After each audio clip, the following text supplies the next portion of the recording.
আসসালামু আলাইকুম, hello everyone. আজকে পবিত্র জুমার দিন, আর এই উপলক্ষে আজকে বাসায় একটু বিরিয়ানি রান্না করছিলাম। সেটাই রান্না শেষ পর্যায়ে মনে হলো আপনাদের সাথে শেয়ার করি। আমি চিকেনটা অলরেডি রান্না করে ফেলছি, চিকেন বিরিয়ানি রান্না করব। আর এদিকে এই যে পেঁয়াজ ভাইজা, আদা রসুন দিয়ে মটরশুঁটি আর পোলাও চাইলে ভাজা নিতেছি।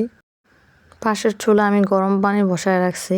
এখানে আমি ঠান্ডা পানি ইউজ করবো না, গরম পানি দিব।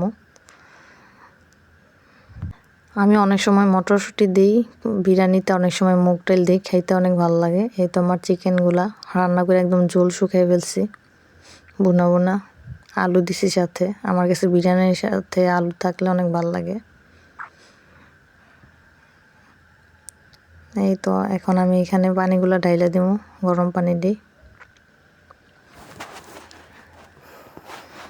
এখানে যেহেতু মটরশুঁটি দেওয়া, এই জন্য পোলাও চাইলের পানির কালারটা এরকম। আপনারা আবার অন্যরকম কিছু মনে করেন না। আর পেঁয়াজ বেরেস্তা করার সময় আমি একটু বেশি বাইজে ফেলছিলাম, এই জন্য কালারটা এরকম আসছে।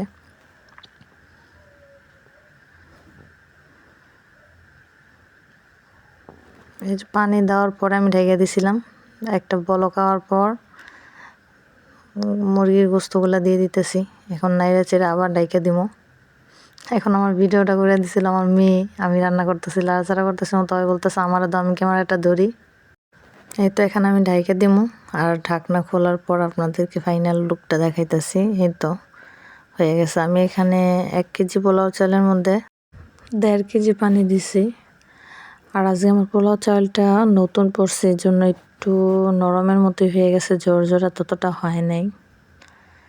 তো এমনি খাইতে অনেক মজা হয়েছিল, আলহামদুলিল্লাহ।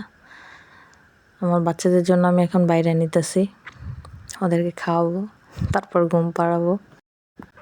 তো আজকের মতো বিদায় নিতেছি এখনই। সবাই আমার জন্য দোয়া করবেন, আর আমার নতুন চ্যানেলটাকে সাপোর্ট করবেন, সাবস্ক্রাইব করে পাশে থাকবেন। আসসালামু আলাইকুম রহমতুল্লাহি ওয়া বারাকাতুহু।